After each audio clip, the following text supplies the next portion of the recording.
Good evening, everyone.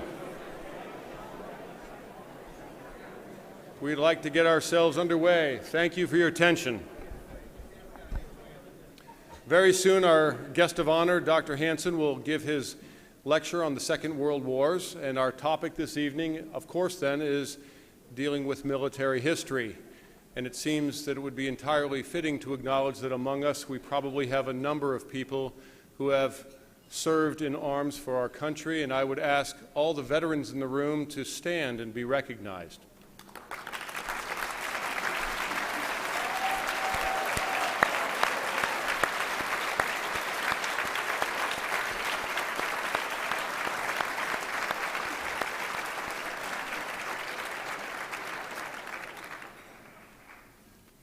Thank you.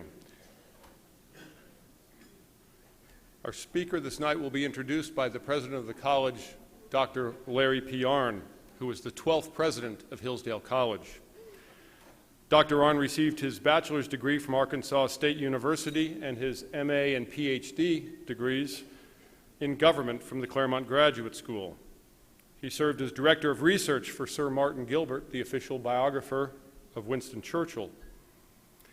Dr. Arnn served as president of the Claremont Institute for the Study of Statesmanship and Political Philosophy from 1985 to 2000. In 1996, he was the founding chairman of the California Civil Rights Initiative, which was passed by California voters and prohibited racial preferences in state hiring, contracting, and admissions. Dr. Arnn is on the board of directors of the Heritage Foundation, the Henry Salvatori Center of Claremont McKenna College, the Philadelphia Society, the Intercollegiate Studies Institute, and the Claremont Institute. He served on the U.S. Army War College Board of Visitors for 2 years, for which he earned the Department of Army's Outstanding Civilian Service Medal. In 2015, Dr. Arnn received the Bradley Prize from the Lynd and Harry Bradley Foundation. He is a member of the American Political Science Association, the Churchill Center, the Council for National Policy, the Federalist Society, the Mont Pelerin Society, and the Philanthropy Roundtable. Published widely in newspapers, magazines, and periodicals on issues of public policy, history, and political theory, he is the author of 3 books: Liberty and Learning, The Evolution of American Education, The Founder's Key, The Divine and Natural Connection Between the Declaration and the Constitution and What We Risk by Losing It, and Churchill's Trial, Winston Churchill and the Salvation of Free Government. Dr. Arnn is a professor of politics and history here at Hillsdale College. He teaches courses on Aristotle, Winston Churchill, and the American Constitution. He and his wife Penelope have 4 children: Henry, Katie, Alice, and Tony. Please join me in welcoming Dr. Larry Arnn.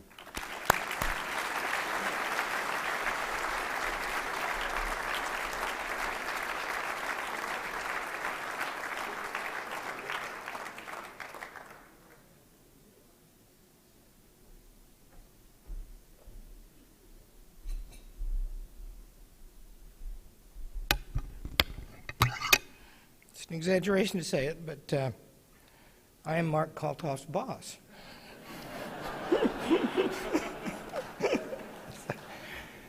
Mark is one of our senior professors, and I'm grateful to him for his fabulous work. He's a dutiful department chairman, and he makes his department behave, which is something almost nobody else around here achieves. Thank all of you for coming. I want to recognize, because he's a friend of mine, and because I don't see him as much as I like, Dave Leffler is here tonight, and Kathy's still married to him. Nobody understands that. Congratulations, Dave.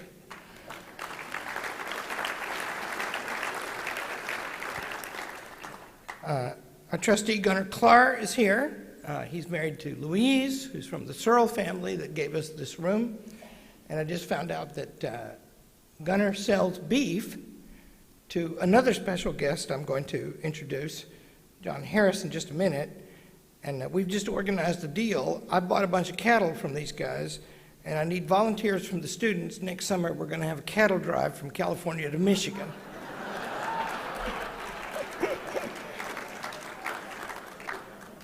I don't think we'll get here with any cattle, but wouldn't that be cool? Wouldn't you like to do that? Yeah, see? It was all girls that were clapping, too. I give a special welcome to John and Carol Harris from near Fresno, California, where they're farmers and ranchers on a big scale. The famous Harris Ranch, that if you live in California, as I did for a long time, everybody knows about that, but everybody knows about it all over. And they're good friends of our speaker tonight, Victor Hanson. Victor himself is a fifth-generation farmer from Selma, where they have a big installation in their beef business. And they're just as solid as the land they farm as is Victor. And I just want to welcome them and say how proud we are to have them here tonight. Thank you for coming.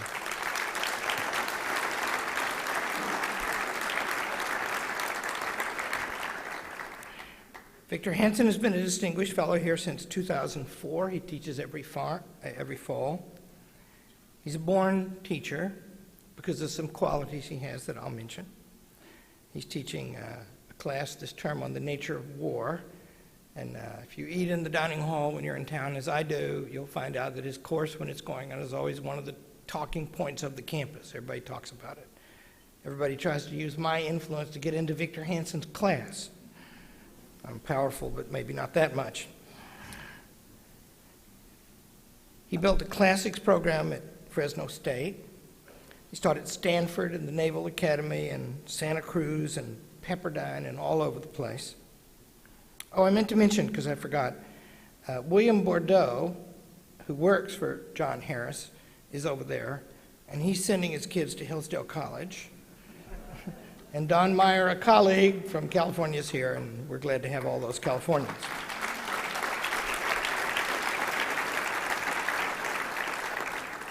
Victor is the Martin and Illy Anderson Senior Fellow at Hoover.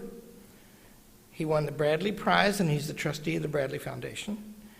He won the Eric Brindell Prize, the Nimitz Leadership Award in Military History, the National Humanities Medal given by George W. Bush, President, the William F. Buckley Prize, and the Statesmanship Award of the Claremont Institute. He won all the prizes. He's written or edited 24 books, and they are consistently works of scholarship and also inspiration. I myself read them all. The newest one is entitled The Second World Wars. I've heard him lecture on that subject twice now and again tonight. I look forward to it. I always learn something, although I'm supposed to know something about that. He is one of those rare men who brings the most serious knowledge, the kind achieved only by a combination of talent and decades of devotion. But then, beyond that, he has a commanding kind of understanding. He makes complex things seem simple. He makes high things seem to be within our grasp. All who attend to him learn from him, and they are legion all over the country.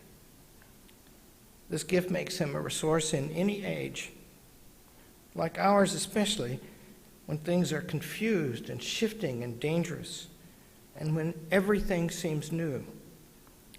But everything is not new. And what sureness of understanding we can achieve begins with a deep knowledge of the past and a comprehending mind that can make some sense of it. You will find, if you get to know him, what everybody does, and that is any conversation with him is fun and a way to learn. Presidents and prime ministers have enjoyed that. He is influential in the way that the wise and the knowing can be. Please welcome a great man, Victor Hanson.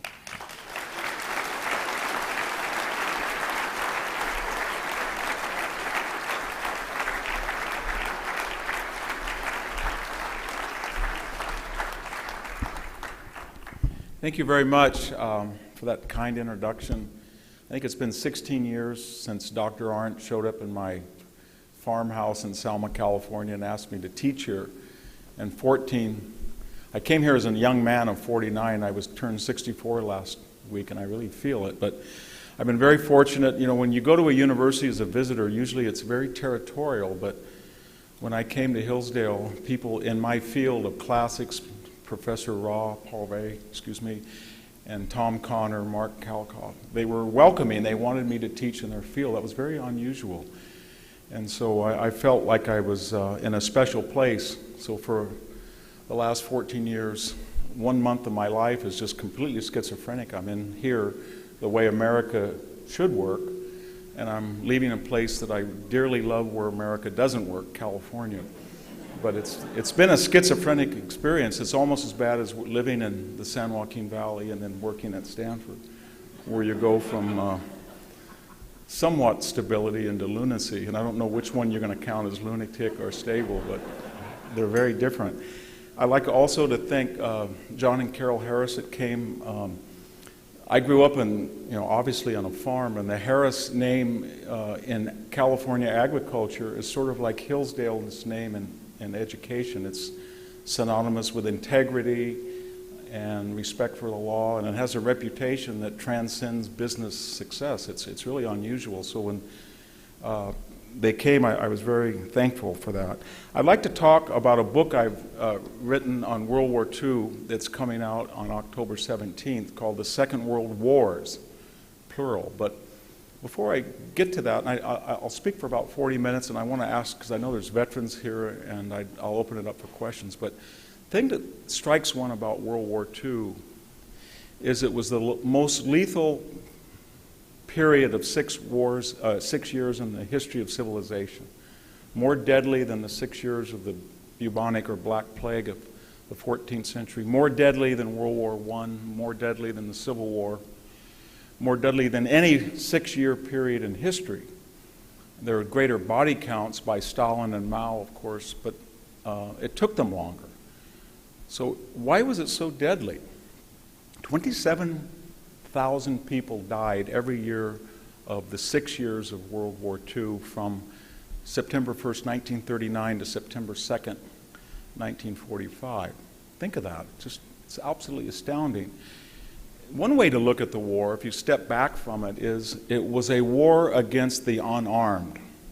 So of the 60 to 65 million people who died in this 6-year period, 80% were not combatants. That had never happened in history. It was the first major war in which the civilian toll was much greater than the combatant toll.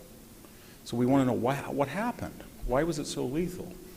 Well, ostensibly, we could reduce World War II even further and say it was basically a story of Germans and Japanese killing people who didn't have weapons. And that's the story of World War II. 27 million people in the Soviet Union were killed by the Wehrmacht, and another 5 million in Eastern Europe. And Japan killed about 3 million people in Asia and the Pacific, and 17 million Chinese. Take that away, and World War II is not that unusual. That's important to remember in the context of the war, because we are so obsessed in our generation with Hiroshima or the bombing of Dresden or the bombing of Hamburg, and we forget that World War II was a story of Germans and Japanese killing people who had no weapons. Why was it so lethal, though? Aside from the civilian toll, why was it so lethal in a way that the other wars had not been? One of them was the world had never been more populated by 1939. There were 2 billion people living, so there were more people living and more people to die. The second was that there was not just nationalism or territorial chauvinism or even ethnic chauvinism, but there was an ideology. By that I mean that Italian fascism made Italy do things in Libya and Somalia that it did not do in World War I. And Nazism or National Socialism made the German army do things, and the German Third Reich do things that even it had not considered under the worst moments of Prussian militarism. And it made Japanese nationalism, fascism in Japan, do things that it had not done in the the Japanese-Russian War of 1905 and 6. Take those players away from World War II, and you have a war, and the Soviet Union as well. The Soviet army committed atrocities, killed 2 million German prisoners, not as much as they lost, 5 million. The Nazis killed Russian prisoners, but they did things that the Tsarist army had never done. Take those ideologies out of the equation, and it was a pretty humane war if you look at what the American army and the British army did in comparison. But add fascism and communism and Nazism into the mix, and a lot of people being alive at that time, and people not being prepared for the advent of fascism in Russia and China, and you have the ingredients for 65 million dead. One final thing to remember is this was at a peak of Western technology that the world had never seen, and more importantly, we all have Western technology that has challenge, response, challenge. You have catapults, you build walls. You build bigger catapults, bigger walls. You have armor on a knight, then you can't penetrate, you get a crossbow. But at this particular cycle, the offensive was predominant. By that I mean the war started with biplanes, it ended with jets. It started with World War I artillery shells, it ended with proximity fuses, V-1 and V-2 rockets. It started with the knowledge of chlorine gas was used by the Japanese but not in Europe, and it ended with Zyklon B and the death camps. So the technological fury of 20th century technology explains a lot, and the fact that we were in an offensive cycle. We're sort of in a defensive cycle today where we have missile defense, we have the ability to shoot down incoming planes, we have body armor. All that in this particular cycle was not there. So it was much easier to kill people en masse in World War II, technologically, ideologically, politically, than it had ever been at any time. When I say Second World Wars, I refer just really quickly to two things.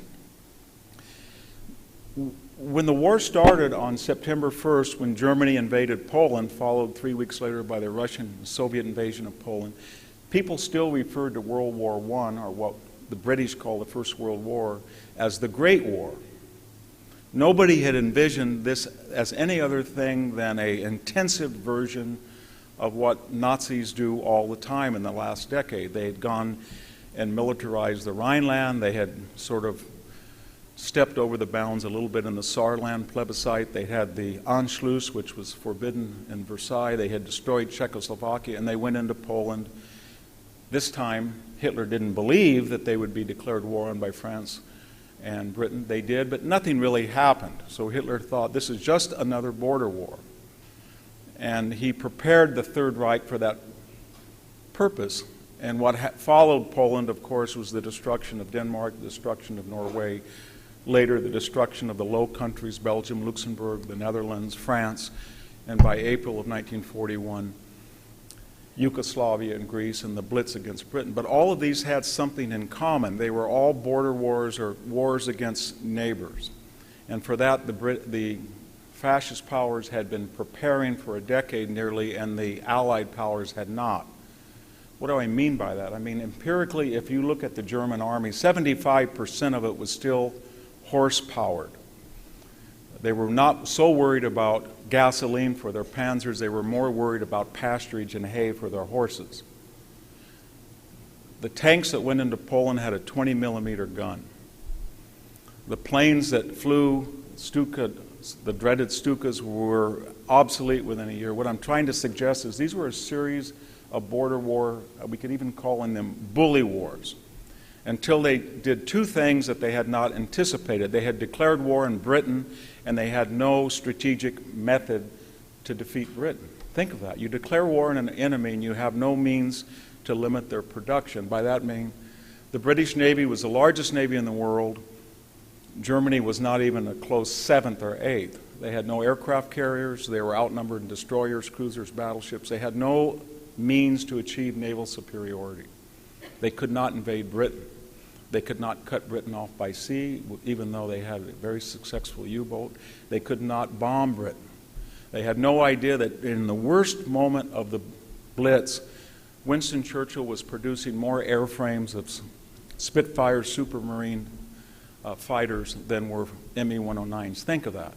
The present EU, all under the control of one government, all the way from the English Channel to the borders with Russia, and Little Britain was producing more Spitfires than the Germans were producing 109s.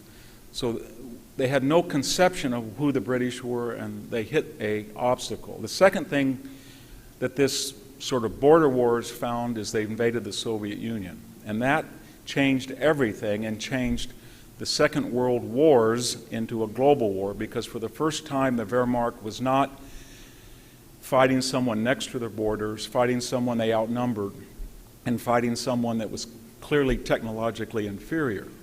They were fighting an army that was 3 times their size and had plans for a T-34 tank that was better than anything that they had and could be supplied generously by the British Empire and the United States by naval convoys, and the Germans had no way to deflect it. That process then changed border wars that were all had certain things in common. The German army fought people nearby. They fought them through surprise, and they had easy logistics, and they were numerically or they were militarily unprepared. And then they found out that Britain didn't quite fit that bill, the Soviet Union didn't quite fit that bill, and by December 7th, when the Japanese bombed Pearl Harbor, the United States didn't fit that bill. Then they got into a global war that they could not win. And I'd like to walk us through that process very quickly, but one other reason that I used the plural was that this was the first war that was almost unconnected. There were 2 billion people on the planet, and 1 billion people were actively engaged in the war, either fighting it or preparing to fight it industrially or in manufacturing. By the time the war ended, there was only about 8 nations that had not declared war on one of the 2 sides. But if you were in a U-boat in the North Atlantic, you had no experience of what a combatant was doing in the jungles of Guadalcanal. If you were 25,000 feet up in a B-29 over the Marianas taking off, you had no idea what Rommel's panzers were doing in North Africa. And it wasn't just that their theaters were so diverse, but the mechanisms and the methodology of fighting. You could be in a tank, you could be on the ground, you could be in artillery, you could be in a heavy cruiser, you could be in a high bomber. This had never really happened before. Most wars, a civil war or First World War, were one-dimensional. There had been U-boats in the World War I, but they were not three-dimensional, or maybe even four-dimensional, fighting on the surface, fighting below the surface, fighting on land, fighting on the air. And so it was so complicated and complex that people didn't know really what to call it. Once Germany invaded Russia, then the idea of border wars disappeared, and now we were in World War II. In the Anglosphere, we call it the Second World War, and we went back and renamed the First World War, not as the Great War, but World War I or the First World War. So what happened? Why did Germany and Japan and Italy go to war? Because Germany had won these border wars, and it had a numerical superiority over Britain. Maybe not the British Empire, but in 1941, by May, there were 80 million Germans and there was only 45 million Britons, and that was all that was left. There was no other major power fighting the Third Reich or Italy except Britain, and they were outnumbered 2-1. And yet in 6 months, Hitler managed to change that equation, that even with the addition of 78 million Japanese, he was going to be outnumbered 2-1. So he went from outnumbering his enemy 2-1 to being outnumbered 2-1 once he brought in 300 million Russians and Americans into the fabric. So why would he do such a stupid thing? When you ask why people start wars, there's always the superficial reason. What started the fighting, and why did somebody existentially or theoretically wanted to go to war? Well, Hitler went into Poland, and he went into these countries, and he went into the Soviet Union because no one had stopped him. He felt that the United States was isolationist.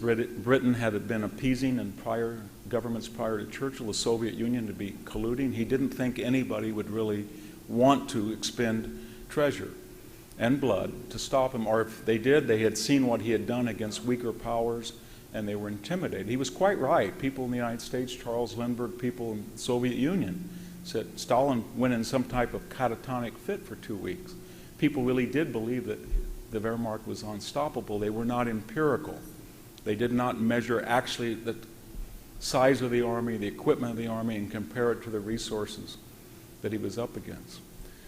So what I'm saying is that Hitler was crazy to do such a thing, to bring in 200, 300 million people, the largest economy in the world, the United States. And remember, within 5 years, the U.S. GDP will be larger than all of the 6 major belligerents together.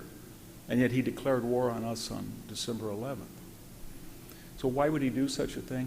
These countries lost deterrence, but more importantly, In the last 20 years, the German people had believed that as losers of World War I, they had been cheated of a victory because they had surrendered 70 miles in Belgium and France. And almost immediately, when the army came back, they said this was an armistice. This was not an unconditional surrender.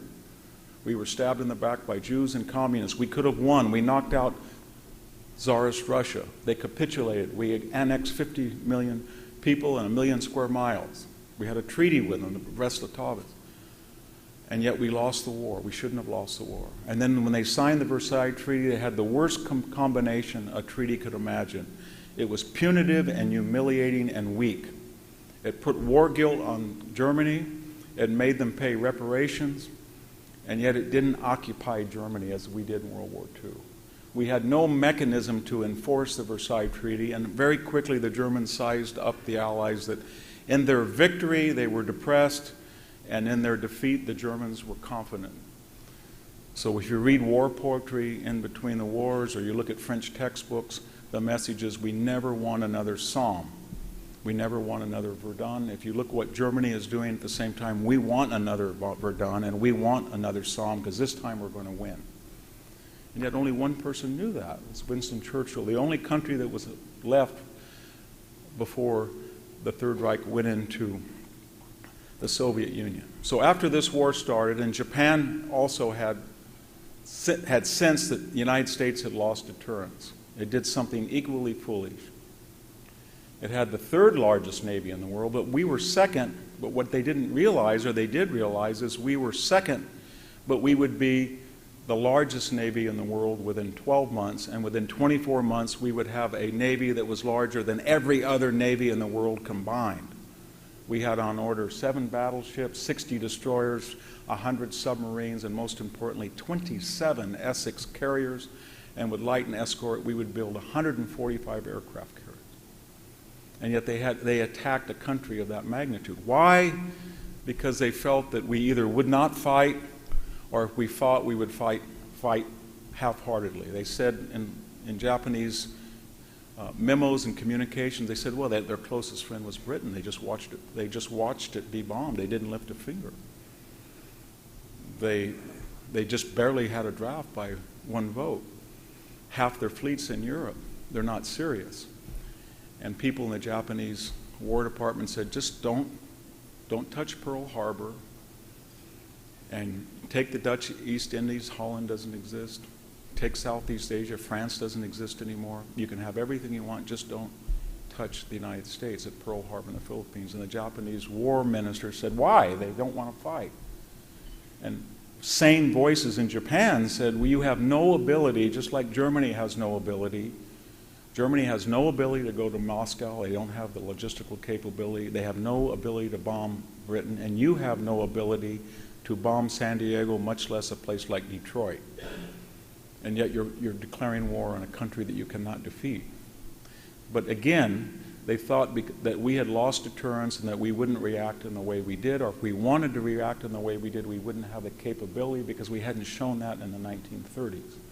So the war basically was a story. Once Germany and Italy had declared war on us 4 days after Pearl Harbor, it was a simple story of, will the Allies, the Soviet Union, and the United States and Great Britain, will they be able to fight like Axis soldiers? Will they be as deadly as the deadly Japanese, and will they be as deadly as German soldiers? Or will German and Japanese economies be able to produce as many war materials and weapons as the Allies? So what we had to do was we had the industrial ability, but we didn't know. We had the 17th largest army in the world. And the Soviets had been very, very poorly performing in Finland. They had been late when they invaded Poland. They hadn't done well when they sent advisors to the Spanish Civil War. Britain seemed like it was half-hearted. They were still had a standoff. At Dunkirk, they had to evacuate. So the question was, the Axis said, well, they can't fight like we do, but we can learn to produce like they do. And in fact, the exact opposite happened. The United States, as you know, from Guadalcanal, as early as November of 1942, American members of the 1st Marine Division were as deadly as Japanese, without any more material support. British soldiers fought as well as Rommel in North Africa. Soviet Union, the Red Army, within a year was as deadly or more deadly than the Wehrmacht. It didn't seem that that was foreordained. If we had taken a date in late 1942, the mad designs of Hitler and Tojo almost seemed to bear fruition. They thought, you know what, they haven't really geared up yet. We've been in the war almost a year. And if you looked over the map, Hitler would say, we're 100 miles from Grozny and all of the Caspian oil that supplies the Soviet Union. Our soldiers have just climbed Mount Erebus in the Caucasus Mountain, highest mountain in Europe. We own territory from the Volga River to the English Channel, from Norway and the Arctic Circle all the way to the Sahara Desert. We're almost surrounded, we're still surrounding Moscow. We blockaded Leningrad, we've taken Kiev. Rommel has just accepted the British surrender in June 23rd at Tobruk. The Americans have lost the Philippines, the British have lost Singapore. The Japanese have now destroyed, in a series of devastating, this is after the Battle of Midway, devastating sea battles off Guadalcanal. They have destroyed every single carrier in the Pacific except the crippled Enterprise. And now they are on the offensive at Guadalcanal, and if they take Guadalcanal, they've cut off the lifeline to Australia. So it looked like that we had not been able to fight like they are, and we hadn't really geared up yet, but they were producing material like we were. And then it all vanished within 6 months. Americans became, British became, Russians became much more skillful soldiers. The United States didn't produce 30,000 airframes, 40,000 airframes. It produced 100,000 airframes per year. It didn't produce 20 or 30,000. It produced 55,000 Sherman tanks. Soviet Union produced 60,000 Stalin and T-34 tanks. We supplied 2,000 locomotives to the Soviet Union, 400,000 heavy trucks, a type of production that nobody had ever seen before. Everybody had said, Roosevelt's a socialist. He's a central planner. Nobody thought he would turn over the war effort to people like William Knudsen and Charles Wilson, some of the most brilliant people at General Electric, General Motors, Ford Motor Company, Henry Ford, producing a B-24 every hour 30 miles from here at Willow Run. And so we overwhelmed the Axis in an amazing time of less than 4 years. Nobody had ever thought that would be possible. And we did it in a combination of economic superiority, but we learned to fight in a way that was much better.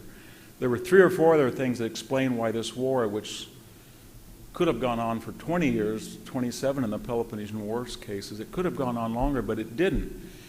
Another reason that it was very short, and I'm hesitant to use the word short because, as I said, 60 million people were killed, but the Allies were very diverse politically. There was communist Russia, democratic Americans, parliamentary and monarchical Britain with an empire. You think they would not get along. On the other hand, there was fascist Italy, fascist Germany, and fascist Japanese. They would all coordinate. Just the opposite happened. Something about the nature of fascism that was inherent in lying was inherent in fascism, double dealing. So when Hitler went into the Soviet Union, Italy had no idea they invaded. Japan said, my gosh, they're going to invade the Soviet Union. We fought them in 1939. We're going to conclude a non-aggression pact with the Soviet Union. Hitler said, you can't do that, we're going to invade. And they said, you did it to us when we were fighting. And then Hitler said, well, don't get mad at me for going to the Soviet Union. You never told us you were going into Greece. And yet, because there were at least 2 of 3 partners on the Allied side that were transparent and consensual, those governments, as early as Casablanca, basically figured out a way to cooperate. For all the evil of the Soviet Union, there was only one Soviet Union, not 3. So the Allies were able to task out jobs. They said to the Soviet Union, your job is to destroy the Wehrmacht on the land. And indeed they did. 75% of all soldiers in the German army were killed by Russians. Their job was not, and they said to the Allies, you do not have to fight in Italy, you do not have to fight in North Africa, you do not have to stop the U-boat campaign, you do not have to fight the Japanese, you don't have to do strategic bombing. Just fight. We will give you boots, we will give you radios, we will give you food, we'll give you uniforms, we'll give you truck, we will mechanize, but just destroy the German army on the Eastern Front. And the British and the Americans will handle the Japanese, they will handle strategic bombing, and there was a very sophisticated outsourcing of tasks in the ways that the Axis never cooperated. The Axis had very good airplanes. If the Japanese had just got the plans earlier of a 262 MiG, of a Messerschmitt, if they had just been able to deal with the Germans on the Focke-Wulf 190 engine, if the Italians could have just borrowed some early Mark III designs of surplus German tanks, they would have been okay. There was no such cooperation. When the Sherman tank met the Tiger tank in 1944 in Normandy, the British said, the great tank, it's reliable, it's pragmatic, it's durable, but it's under gun. So we have a 17-pounder. We think we can put that huge barrel in your tank. When we had a P-51, it was the best aerodynamic fighter in the world, but it had an Allison engine. The British said, we have a Merlin Rolls-Royce engine. Such cooperation would be unheard of with the Axis. Hitler would have said, let's steal it, or don't give them the designs. The British said, here's the designs for the Merlin engine. You can make it in the United States. And it upped the speed by 75 miles an hour. It made the best fighter in the world. That was very important that there was this cooperation. There was another thing as well that was quite different from the two sides that explains this inexplicable victory so quickly that the bullies lost, and as I said, once the war got global, they lost in 4 years. And another reason was the attitude toward war production. The fascist powers had a 19th century idea that morale, elan, battlefield prowess would trump logistics, materiel, and there's something to that, as you know, through military history. But the Allies were far more pragmatic. So if you wanted a tank, the Germans said, well, the Sherman tank is not very good. We met it. It's got a 75 millimeter, even a 76 millimeter gun can't penetrate either a Panther or a Tiger. It's only got 3 inches of armor. Ours have 6. We can blow them apart at 2 miles away. And the Americans said, in answer to this, maybe so, but not if there's 1 Tiger or 1 Panther on the battlefield for every 6 Shermans. And you just bypass a German tank and let the Air Force deal with it, and you attack infantry that have no tanks. Or they said, well, we have to go 3,000 miles, so we have to pick up a tank on a crane and put it in a ship. It'd be nice to have a 60 or 70-ton King Tiger, but what would we do with them? We couldn't even pick them up and put them on ships. They wouldn't fit. And then they said, the designers of the Sherman tank, we've got a Chrysler engine. You can go 10 hours for 1 hour of maintenance. Tiger tank can go 1 hour for 1 hour of maintenance. You can take out a Sherman transmission in 3 hours. You have to take the Tiger tank's transmission from the Ukraine and put it on a rail and send it back to the factory, Porsche factory in Germany. So there was this idea that we're going to be practical. We don't have to build the best weapons. They have to be reliable and they have to be durable. And integral to this philosophy is we're not going to be addicted to the idea of gigantism. That's the age-old idea that a weapon is good if it's big. Sort of like Demetrius the Besieger built this huge Heliopolis to take Rhodes. Took so much capital and labor and it fell over. And that's what the Japanese did. They said, we have the largest battleships in the world, the Yamato and the Musashi, 71,000 tons. They were the largest warships until the 1960s when U.S. aircraft carrier exceeded that tonnage. Those two ships together sunk one of 145 American carriers. That's all they did in the entire war. They call it the Hotel Musashi because it was so expensive to get out of port. It had an 18-inch gun. It could fire 27 miles, but Americans could blow it up at sea very easy with a carrier, and that's what happened to both of them. The Bismarck and the Tirpitz were wonderful ships. In fact, in an old-fashioned battle, as you know, the Bismarck blew up the hood and disabled the Prince of Wales, and that was it. It was quickly sunk. The Tirpitz, the most expensive ship that Germany ever built, they could have built 25 destroyers or 30 U-boats or 5,000 priceless 88 millimeter anti-tank guns, and yet they built the Tirpitz, and it fired one salvo in anger the entire war. They had a weapons program that was the most expensive, we thought, $1 billion in dollars, the V-2 and the V-1 rocket programs. V-1 was a simple cruise missile, V-2 was basically an intercontinental missile. Those together terrified Britain. They killed 11,000 Britons, the two programs together. But the cost to deliver a pound of explosive was 30 times more expensive than a lumbering Lancaster or B-17. We burned down the cities of Japan and Germany very cheaply, if you can be so grotesque, and they spent all their money dreaming of a vengeance weapon that did almost no value at all. We had $2 billion weapons programs. The B-29 program, in 14 months we built a bomber. It had 20,000 rivets in the cone alone. It had over 150,000 parts. It was the most complex bomber in the world.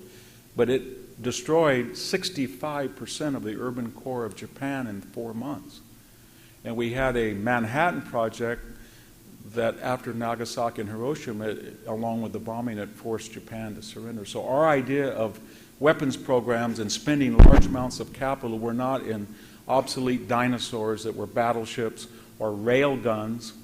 Germans had 7,500 men at the, manning a Gustav rail gun that shot a 400 millimeter projectile into Sevastopol, and it could do that about 120 times, and you had to change the barrel. Finally, they were of no value. They represented about 7,000 88 millimeter platforms that were not built. So that American practicality and British practicality, even Soviet, was much different than the world of fantasy that Mussolini, Tojo, and Hitler lived in. That too was a reason that the war ended as quickly as it did. And finally, you could argue that the German and Japanese generals, General Hama or Yamaguchi or von Bach or von Rundstedt or Guderian or Rommel, were comparable to Patton, comparable to LeMay, comparable maybe to Nimitz and Halsey, and you can make that argument. But you cannot argue that Hitler, Mussolini, and Tojo had the strategic knowledge that Stalin, Roosevelt, and Churchill did. The big three did not do things like invade China and find themselves in a quagmire of 12 years that would eat up 1 million soldiers. They did not in 1944, when they were losing the war, invade Burma and try to go into India. They did not do something stupid like invade the Soviet Union without any knowledge that there was such a thing as a T-34 coming off. They did stupid things. They lost Tobruk, they lost Singapore, they lost Corregidor, but these were all manageable and correctable. They did not, and why didn't they do it? Because Roosevelt and Churchill did not say, I want to do this. If Churchill said, I want to go in something stupid, and I want to go into Rhodes, or I want to attack the Ionian Islands, people in a consensual society said, don't, and they hashed it out. When Hitler said, I want to go in the Soviet Union, you should read the minutes from the Wehrmacht's OKW. Don't do it. But they didn't tell him that. He could do whatever he wanted. So they had a mythic leadership that was nursed on these cheap, easy victories of the mid-1930s against underpowered and unprepared enemies. And they translated that into wrongly concluding that they were actually a formidable power. And they went to war against the three most powerful countries in the world, and they lost. And it was quite predictable after 1941. Let me just finish by asking ourselves, did World War II achieve anything? And the answer, of course, is yes. The aim of World War II was to stop the horrific governments in Italy, Japan, and fascist Germany, Nazi Germany. It did that. Late, but it was late, but it did save half of European Jews. 6 million were killed, 6 million survived. The point was that it went into Eastern Europe to free Eastern Europe from the dangers of totalitarianism. If, however, as Franklin Roosevelt saw, as Churchill didn't, that the purpose of the war was not just to defeat these three ugly hydra heads of fascism, but to end war altogether and to have a United Nations, and under the aegis of the paternalistic United States, both tell the Soviet Union to behave and Britain to give up its empire, and then everything would be wonderful. It didn't work at all, because we went to free Eastern Europe, and Eastern Europe was unfree under Soviet rather than German domination. And so if you want to be perfect, then if you define victory in war as being perfect, then you can't be good. But we fulfilled all of our aims, but if your aims are redefined as something impossible, then we felt, wow, the war didn't work because our ally, the Soviet Union, became our enemy, Germany. In conclusion, let's just finish for 5 minutes and look at the individual 6 belligerents, what happened after the war. Of the Axis power, Italy got off pretty easy. There were no war crime trials. There were no reparations. Italy was not occupied. Why was that? Well, largest foreign population in the United States who identified separately. Germans had been all assimilated and integrated. We were Italian Americans, that helped. The Pope and the Vatican helped. And the Italians threw out Mussolini, they said, on their own. And Italy was fought over for 3.5 years by Germans on behalf of Italian fascists and then against Italy. And the idea was, well, Germany only had war in its soil for 3 months. Japan never did. Italy suffered. We're going to let Italy go. Did Italy suffer? It lost 1.1 million soldiers, more than it did in World War I. It committed terrible atrocities in Somalia and Libya, and yet people said it had suffered enough. And for what it had gambled under Mussolini, it got off pretty closely. It was occupied and integrated into the Western Alliance. If you look at Japan, people think Japan was nuked. It was the only country ever to be on the receiving end of a nuclear weapon. That's true, and it's tragic. But the nuclear weapon drops at Hiroshima and Nagasaki killed about 30% of those Japanese that were killed through conventional napalming by B-29 fire rates. That total number was about 600,000 Japanese. Japan lost a total of 3 million. For a country that had started the war and made it global in December of 1941 by declaring war on the United States and Britain and had been fighting a war of genocide in China, they came off pretty easily. They were not invaded. They were occupied, but we insisted they have things that turned out quite beneficial. Land reform, the franchise for women, and we were a pretty benign occupier for a country that had killed 9 people for every person they lost. It was the most efficient killing machine in World War II. When you look at what the Japanese army did in the Pacific, not just against Americans and British, but islanders, people in Java, people in Southeast Asia and China, a Japanese soldier was the most lethal soldier in the war in terms of how many people he killed versus how many he lost. Germany, this time around after Versailles, nobody said, I don't really know who started the war, the arms merchants, maybe it was mobilizations. No, nobody said any of those stupid things. This time they said, you started the war, and we're going to occupy you, and we're going to divide your country in 4 parts, and you're not going to be able to rearm, and you're not going to be able to have a military capability comparable to your former enemies. And so we occupied the country. We put a gun to their head and said, this time you're going to have a democracy. It's not going to be like Weimar, and we're not going to do what we did at Versailles. And you know what the world said? By any objective measure, that was much tougher than the Versailles Treaty, and not a person said anything. They didn't say, you can't do that. That's meaner than Versailles. They still said Versailles was too mean, but they never said that the peace imposed on Germany after World War II that was much meaner was mean at all. Such was the anger at Germany. And so East and West Germany came out of that division. We incorporated it in NATO. and it became part of the Western alliance. Today, we see that much weaker economies and smaller populations in France and Britain have nuclear weapons. Germany doesn't. And that's for a reason, isn't it? And I would say that one of the formulas, after looking at these Axis and Allied soldiers, one of the formulas, I want to get to the Soviets and the United States to conclude, but one of the formulas after World War II was incorporated in NATO. The way to keep the peace is not to have the United Nations necessarily, it's to keep Russia out of Europe and the United States in Europe and Germany down. And today, if you look at that formula, as long as the United States is engaged with alliances and balance of powers, it's able to preempt situations that would lead into global wars. As long as you have a country like the Soviet Union, by extension, China, that can be contained, those totalitarian or autocratic governments that have large populations and territories will not start a global war. And as long as you can have a very dynamic country like Germany with a very checkered history, you're okay. And some of you are going to say, well, I'm German-American, how can you say that? And I can say that after just coming back from Germany and the Czech Republic, I heard this from Germany's neighbors. Germany's back. They're telling everybody in Eastern Europe that we have to have an immigration, suicidal immigration, just like they do. People in Southern Europe said they're running a mercantile system where they artificially lower their Deutschmark under the guise of using the euro, and we're in hock to them the rest of their life, and people in Britain are saying they don't have to be so punitive on the Brexit.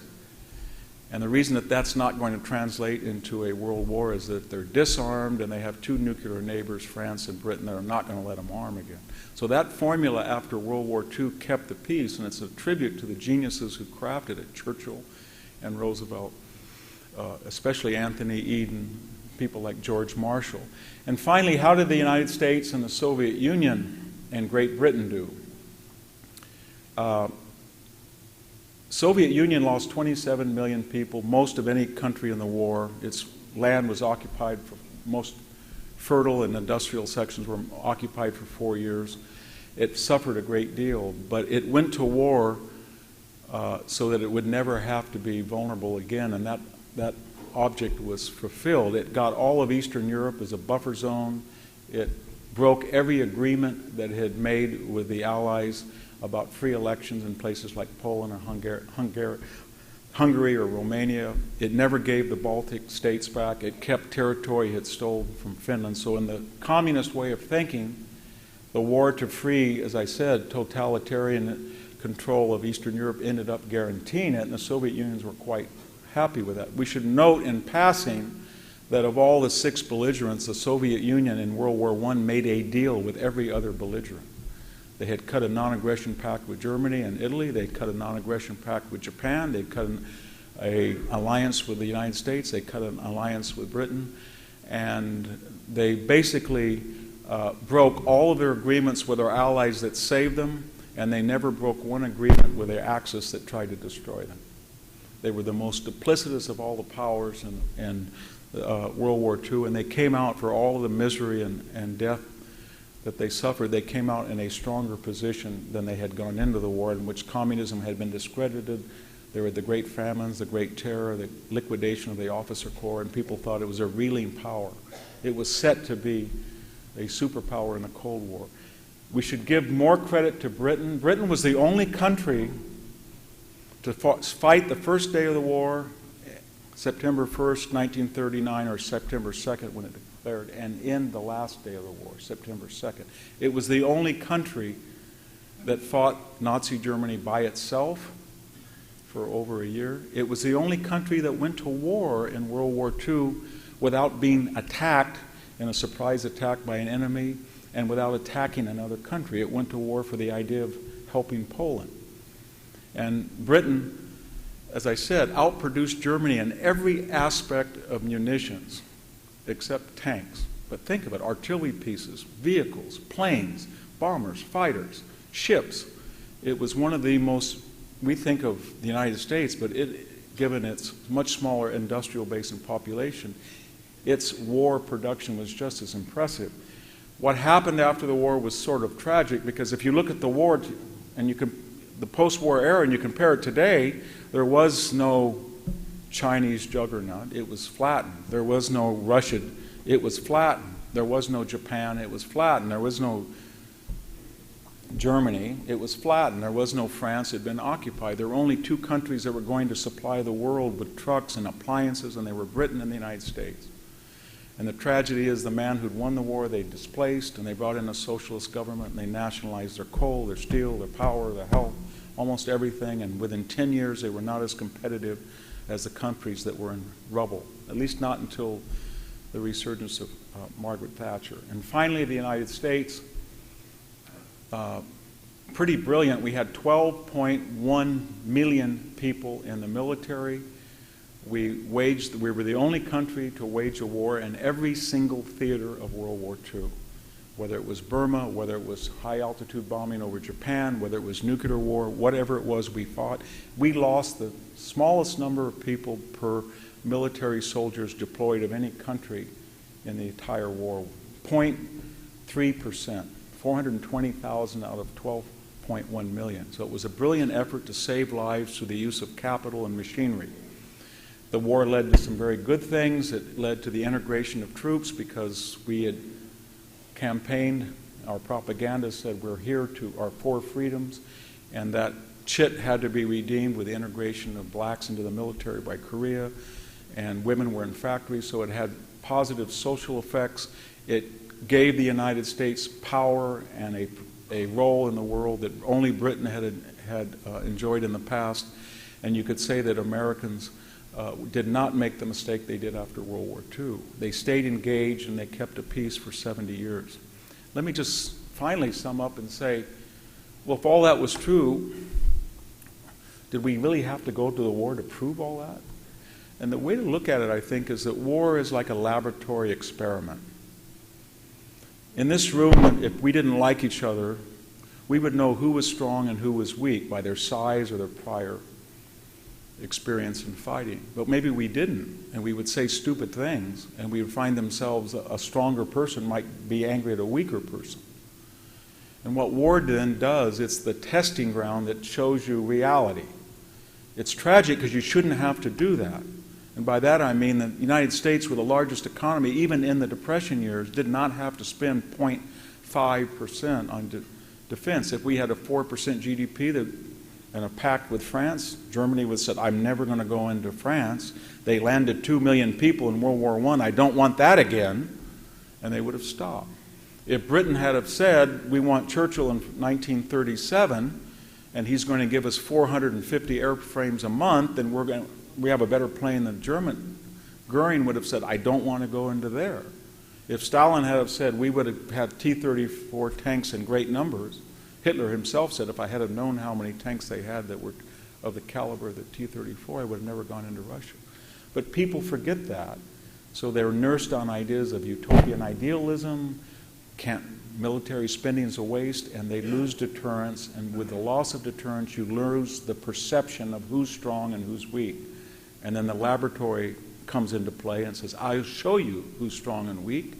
And 60 million people have to prove what we should have known from the very beginning of the war, that the Soviet Union, the United States, and Great Britain were much more deadly than the fascist powers of Italy, Germany, and Japan. Thank you very much.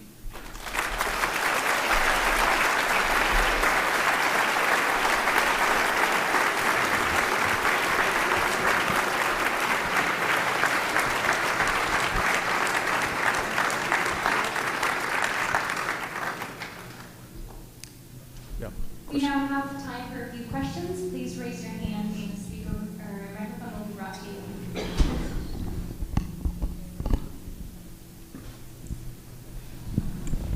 Dr. Hanson, thank you. I'm Michael Goldstein, Ohio State Director of Proclaiming Justice to the Nations and a student of World War II. I have a question about the Japanese strategy.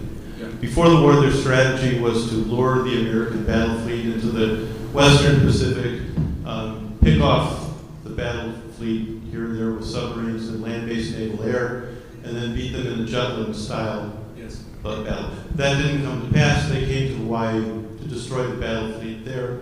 What was their thinking? Admiral Yamamoto seemed to understand that the American industrial capacity would be put to use.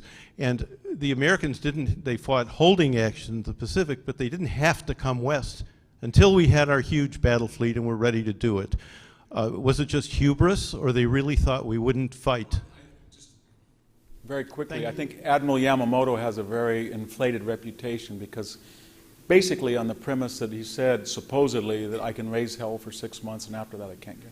Whether he said that or not, we don't know, but we do know that he was the one, not the Japanese evil people we always associate with the Tojo regime, that wanted to start the war. He threatened to resign if he didn't get to attack Pearl Harbor.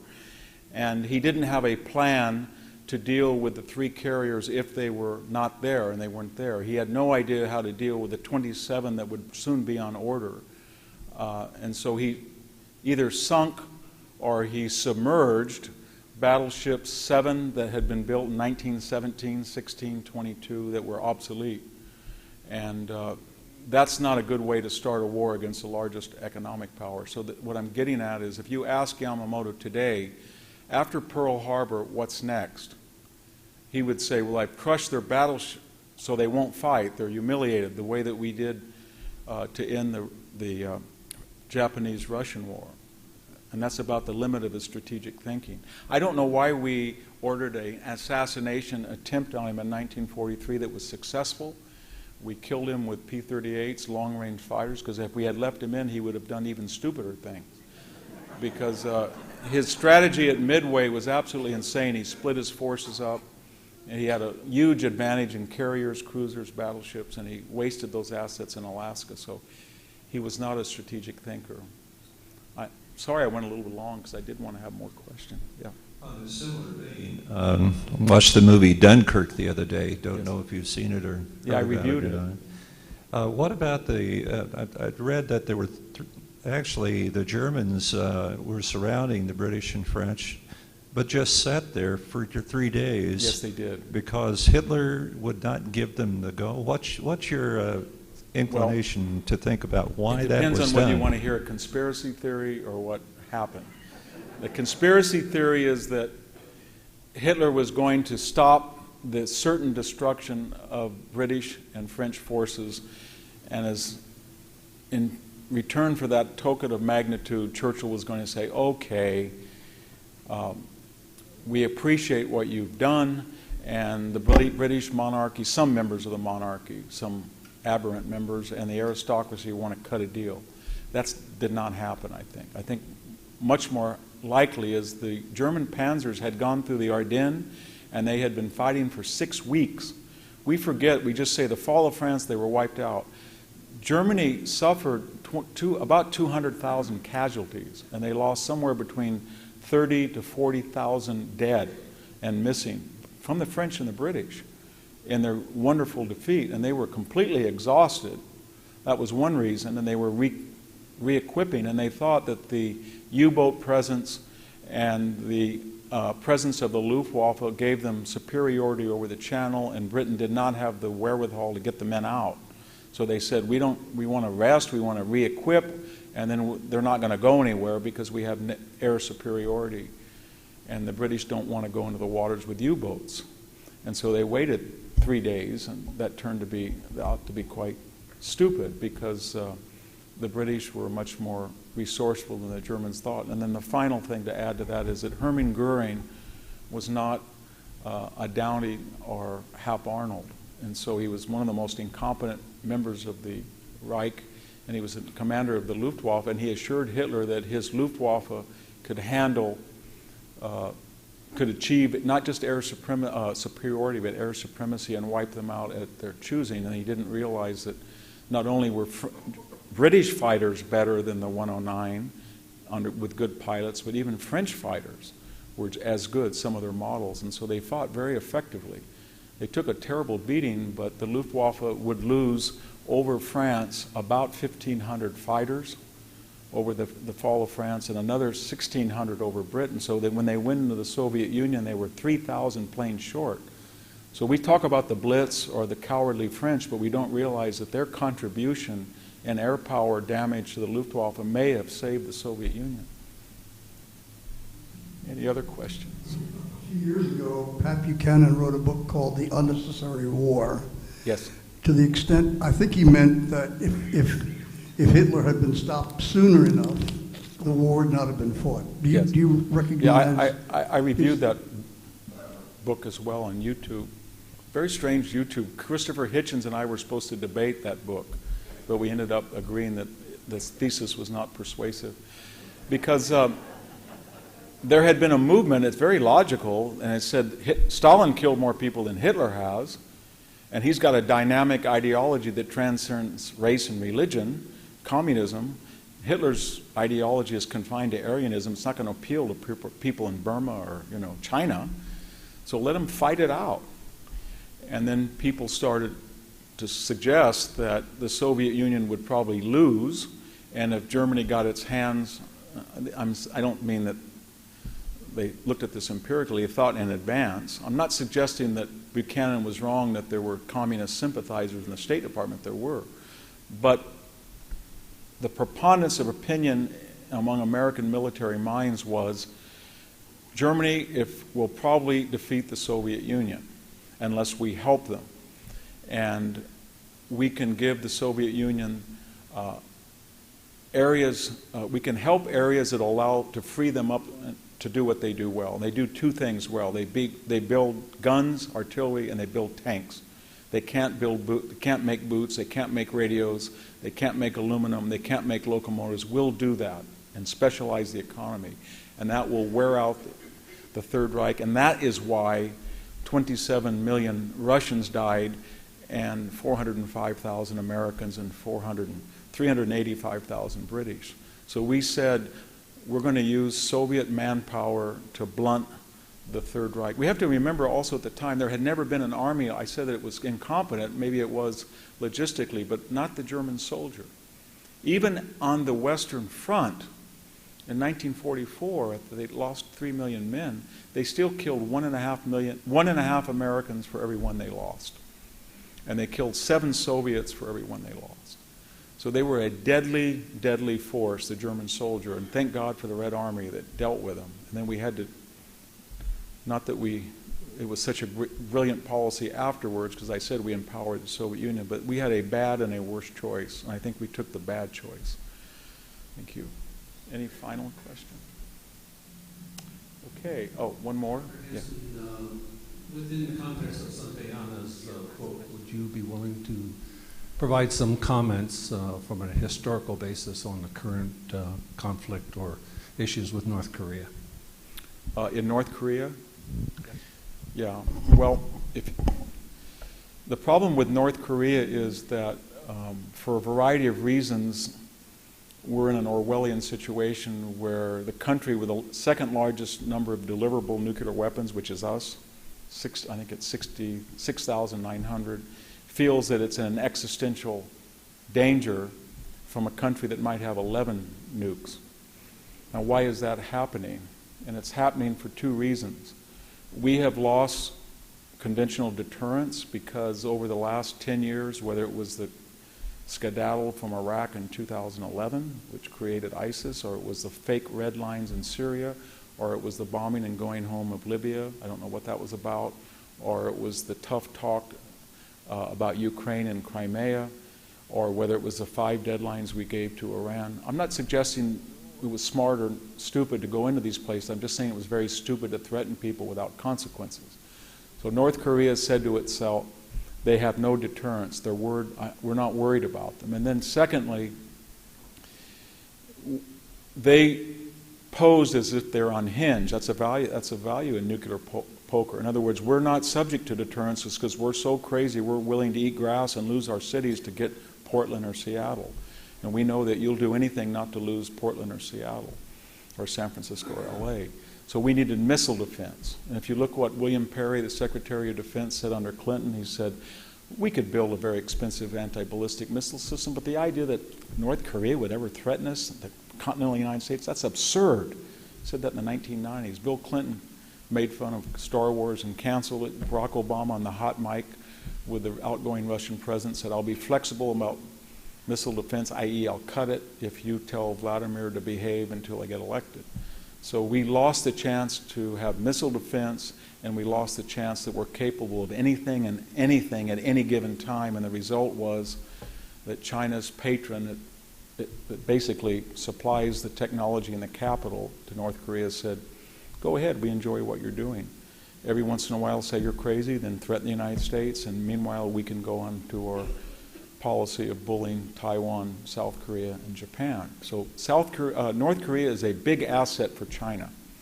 What do we do about it now that we don't have missile defense and we're not likely to do a preemptive strike? I think we have to really talk about things that are now favorable because they're not nuclear war. If nuclear war is a specter, you want to do anything but that. I would expel every Chinese member of the Communist Party. I would expel him from the United States if he's here. I would expel their children from all U.S. universities. And believe me, if you go to Stanford University, the number of Chinese nationals that are there is quite amazing. And I would suggest that if Japan and South Korea want to go nuclear, that's a decision that they're going to make. And then China would look around and say, wow, do I really want nuclear South Korea, Japan, Taiwan, maybe to join nuclear Russia, nuclear Pakistan on my borders with a nuclear Iran? That's not such a good scenario. So we've got to be creative and think the unthinkable if we don't want to go to war. But China is responsible for it. And finally, all of this talk about Russian collusion, it hasn't proven anything, but it did prove one thing. We lost a valuable Russian card. They have the largest number of deliverable nuclear weapons. They can be very effective in joining us on sanctions and blockades. They can get out of our way in the area. They have an 18-mile border with North Korea. We could have made an argument, do you really want a thermonuclear weapon going off near your border? And yet we've lost all influence with the former Soviet Union and Vladimir Putin. So we've got to work on that because we've got to say, look, you've got to help us with China because you don't want these nuclear countries that are democratic, pro-American, and next to your border having nuclear weapons. So those are the lessons. It's deterrence, deterrence, deterrence. Thank you very much.